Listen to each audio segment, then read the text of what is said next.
I'm Tom Landon. Join me as we learn what it takes to provide compassionate end-of-life and palliative care.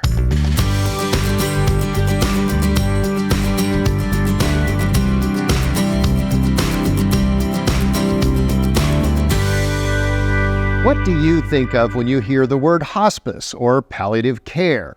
Some of us haven't considered it until we're forced to, often during that difficult time when we're about to lose a loved one.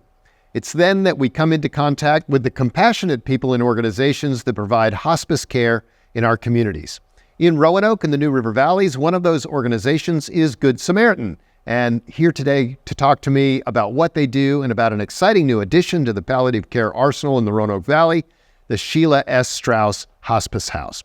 Aaron Hausch has been CEO and president of Good Samaritan since 2018, and Kim Sheila has been described to me as a family member, volunteer, and donor who gives her time and resources to Good Sam. Welcome to both of you guys. Thank you. I always like to start a show. I'm just always curious because I want to know about people, how you got into the line of work you're doing. So Aaron, tell me about what it is in your background that led you to where you are now. I think the easy answer is probably by chance. I graduated college many years ago and needed to take a little break. My wife was in nursing school at that college, and I needed about 2 years to take a break. Opened up the newspaper, and the first job was the director of volunteer services at the local community-based hospice. I had a different sort of plan for my life, but took that job as the director of volunteer services there in Berea, Kentucky, and that was 20 plus years ago. And so I think I always say that I took the job because I needed a job, but I really found, I think, what I would call my passion, which is really serving people at the end of life and helping them navigate that journey. So it was really by chance that I found myself, but probably not chance at all. Right. But you found something that you loved, so that's great. And Kim, as a Uber volunteer, as you've been described, what led you into that?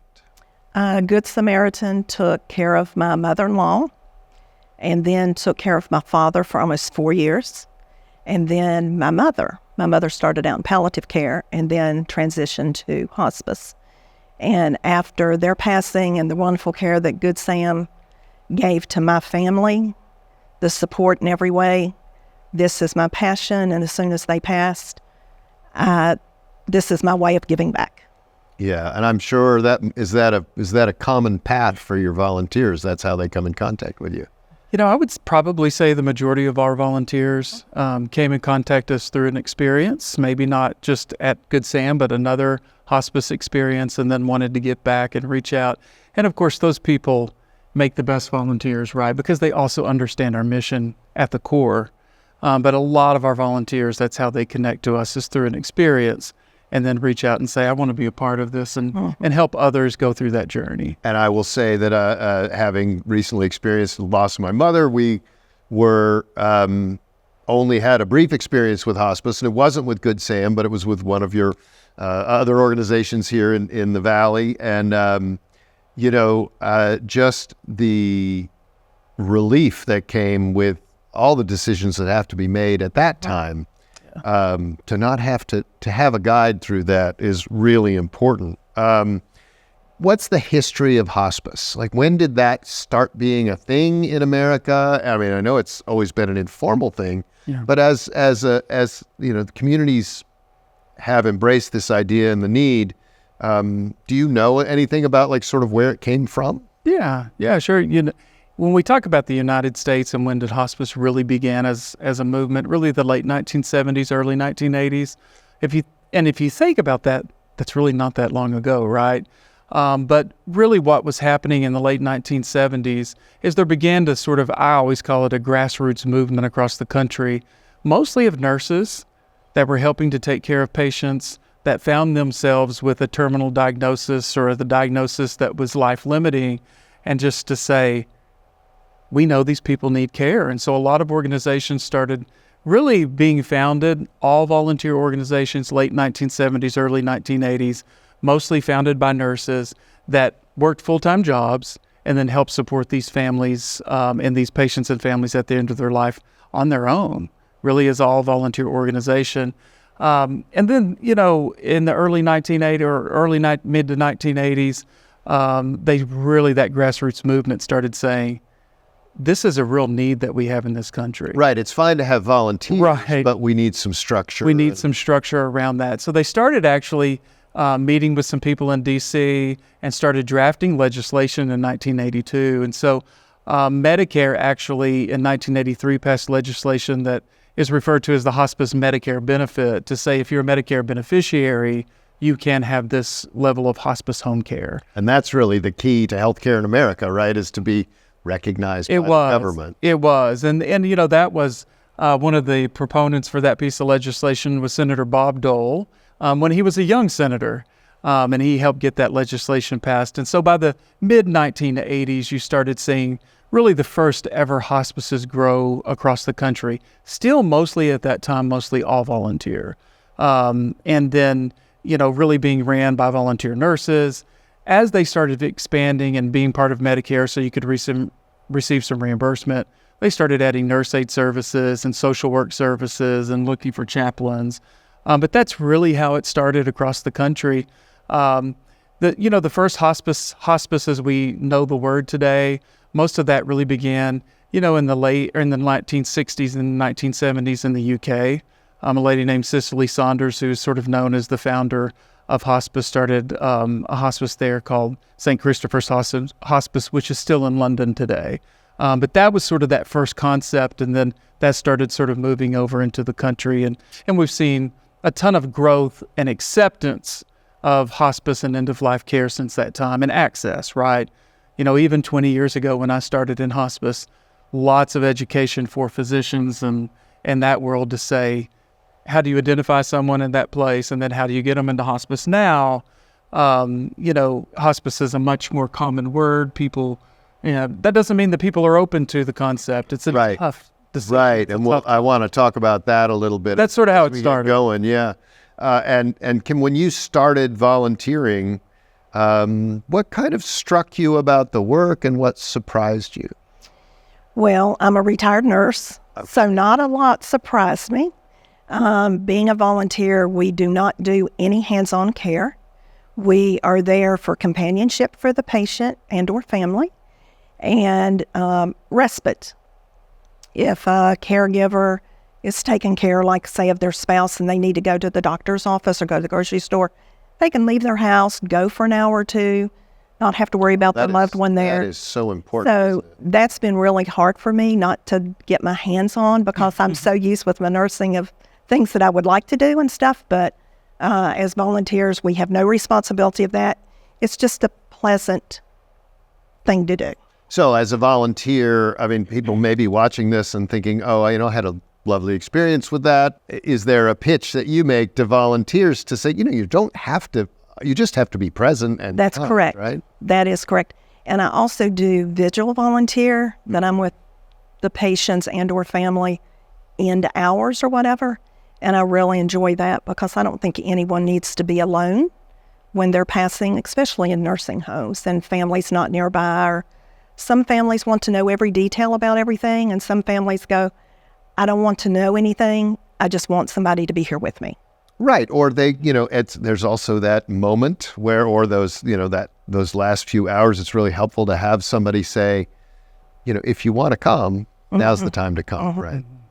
What are some big misconceptions? And I think about like eligibility for these services, but I also think like there is a belief by some that, entering into hospice or palliative care means you've given up or whatever. What are some other misconceptions about hospice and palliative care? Yeah, those are very common misconceptions. Someone thinks that in order to be eligible for hospice, you have to be at the very end of your life, right? And we know that's not true. Kim mentioned we were involved in the care of her father for many years. Almost 4 years. For almost 4 years. And those are some exceptions to the rule. We also know just recently Jimmy Carter celebrated a year in hospice care, and those are not abnormal. Now, do we accept patients at the very end of their life?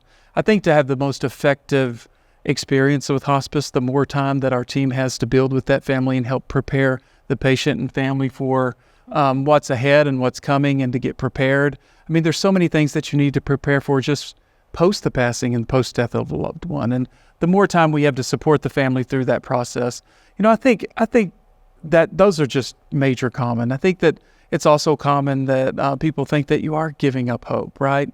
I always say in hospice, there's always use that word, we're no longer doing aggressive care, right? You hear this pretty often. I always like to say maybe we're no longer doing curative care, but our care is very aggressive.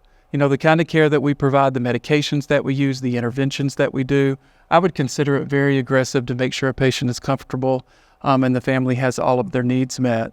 Those are, as you mentioned, just the very common. I think that people have a lot of misconceptions about medications, misconceptions about morphine, and those kind of things that scare people sometimes.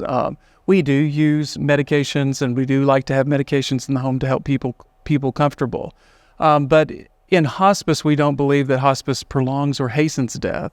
And so our goal is never to bring that faster, never to slow that down. It's to allow natural death. And so when we use those medications, it's for comfort of patients, not to, and many people are very scared of those kind of medications. Sure. Well, for good reason, right? Yeah. For those of us who are healthy, there's a good,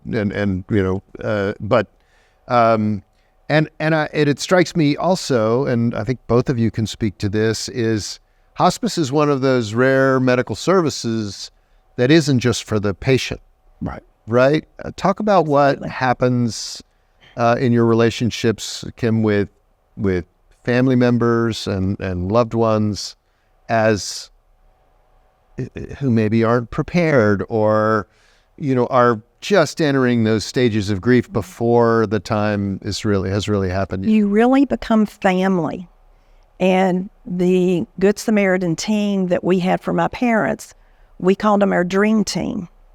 And the impact that Sarah the nurse, Anita the aide, Kathy the social worker, even Dr. Easterday, everybody works as a team. And after a period of time, you really become close in family. And even after the loved one passes, Sarah the nurse, she'll text me every day on the day of my dad's passing, thinking about your dad. And you just build relationships that sometimes you just can't walk away from. And the families that I have volunteered with, you just become family. And they trust you. They'll ask you sometimes personal questions, and you get to know their family, good and bad. So it's just, you counsel each other and support each other. I know, but the experience with both of my parents, it was like, there are so many things that have to happen, and it seems like they all have to happen at once when your loved one is actively dying. And that might not be the right terminology, I don't know. But how important is that role of your organization to yes, this is a problem, but you don't need to decide what to do with mom's furniture today, right? How important is that side of the kind of counseling and guidance? I think our entire team focuses in on that because I think when people I think it's natural when we feel out of control, we start to focus on those things that we can control, right? And I think, our team is not just, the nursing team, but a social worker and chaplain and those counseling services help us focus in on that to say, let's focus back on this, right? These are the things at hand that are most important. And sometimes that's being a son or a daughter, but not necessarily the caregiver or the one that's planning the service after, all those things. And so our counseling team, I think, does a phenomenal job, our social workers, to really help support people in that way and keep them hopefully focused on the things that are most important in that moment.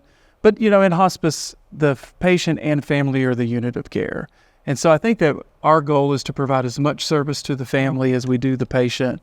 And I think that's what makes hospice so unique as well, is those relationships, right? I mean, what we give to our patients and their families more than anything is our time. Yes, we have an expertise, we have talents, but it's our time. And a lot of times that's our relationships, because this is a sacred time in people's life. And it's an honor to sort of be there and support them and through that journey. And it's an honor that they trust us to be in the home and to be a part of their family unit. Right.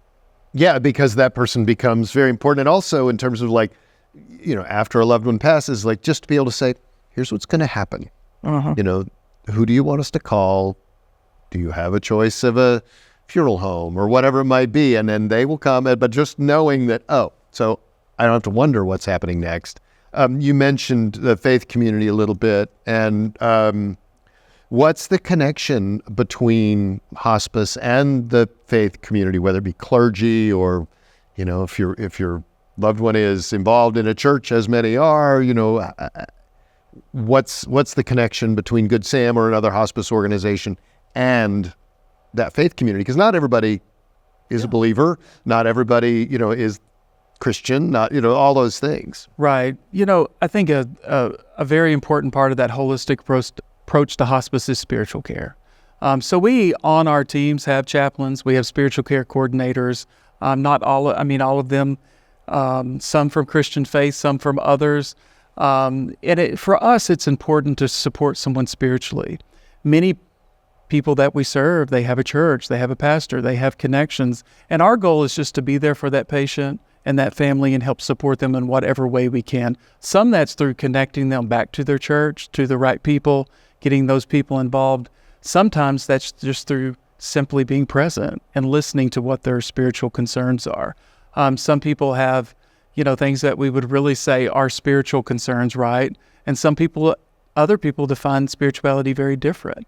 We serve patients from all kinds of different faiths, not just Christian, but, we have patients that are Hindu, agnostic, atheist, Muslims, Christian, and our goal is just to support them wherever they find themselves, and in whatever way that we can support them. And oftentimes that's through connecting them in their faith community. Many of our patients and their families have a faith community, and our goal is just to help connect them where they need those connections. Sometimes that's by getting a priest in for last rites, right? And they may not have been disconnected, but we're able to get that connection. So our chaplain team is very present in faith communities to stay connected. So when we need that resource, we're able to get that resource quickly. As people who have witnessed this many times, well, most of us only come across this experience a few times in our life with somebody very significant to us. But, what are some things that we can do as just people who one day might need hospice, but are there some steps we can take now that would help you guys when the time comes?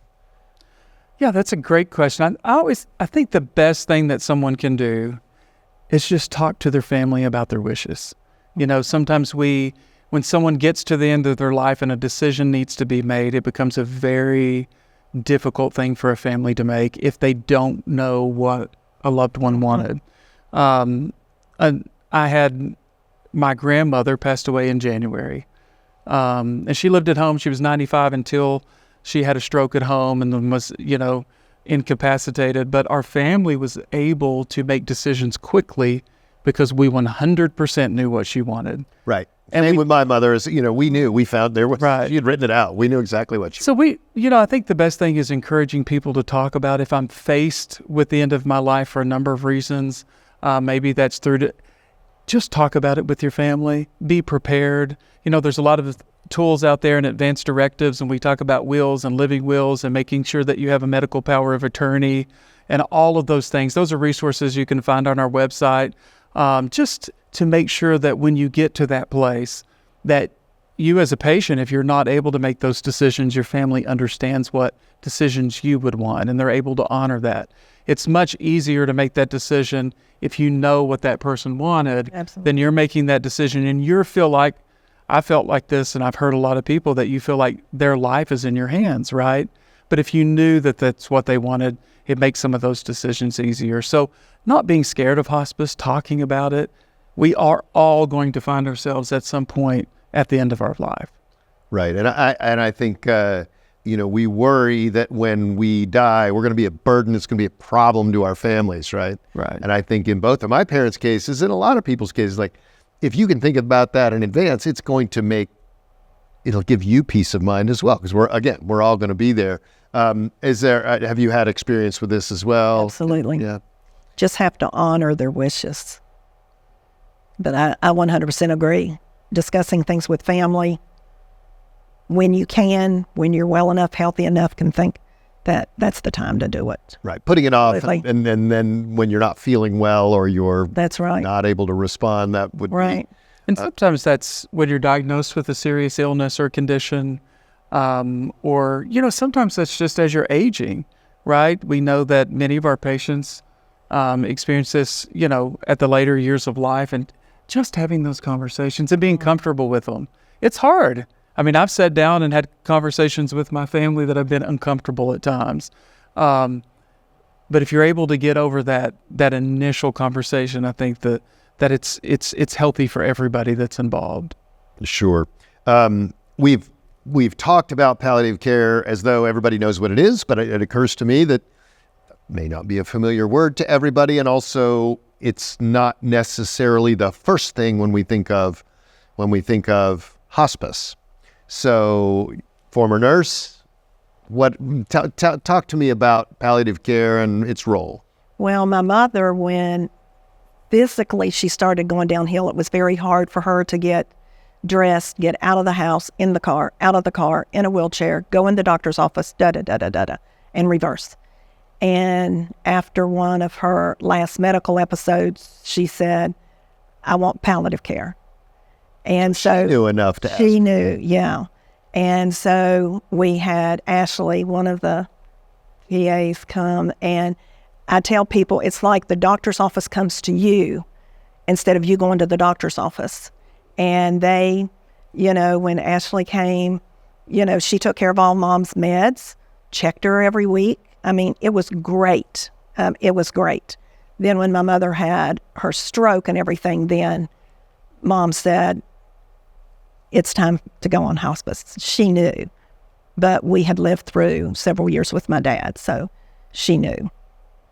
And what's that look like? I understand just from personal experience what it looks like to qualify for hospice. I mean, the hospital made that really clear to us. Ours was a short-term thing, but how do you know when somebody is going to qualify for palliative care and that's a service you guys can provide? Our palliative care nurse helped us make the decision. Yeah. It was like, your mom, and she discussed it with Mom and I and stuff. So it was an easy transition. For anyone that is diagnosed or has a serious health condition, they are technically eligible for palliative care. Now, palliative care can be confusing, and every palliative care program looks a little bit different. Mm-hmm. For us, we do community-based, home-based palliative care, but it really does focus on you do not have to be eligible for hospice to have palliative care. It's really for someone that's been diagnosed with a serious advanced illness, and that trajectory of their illness or that prognosis could be much longer than hospice. But like Kim said, it's people that are starting to have difficulty getting back and forth to the doctor. Someone could have cancer and be undergoing treatment, but really not be feeling well and need pain and symptom management. It's a great time for our palliative care team to come in. We have nurse practitioners and PAs that work in that, and they can help manage that in conjunction with an oncologist or their primary doctor, just with the number one goal of quality of life. How do we make sure that someone that has advanced illness from this point until the end of their life has as much quality as possible? In terms of comfort, ability to still do whatever they can do, that sort of thing. Right. We have a stereotypical image of many doctors, but stereotypes are there for a reason because sometimes they're true. Do you have doctors that are resistant to say, no, we're not done yet. We're still going?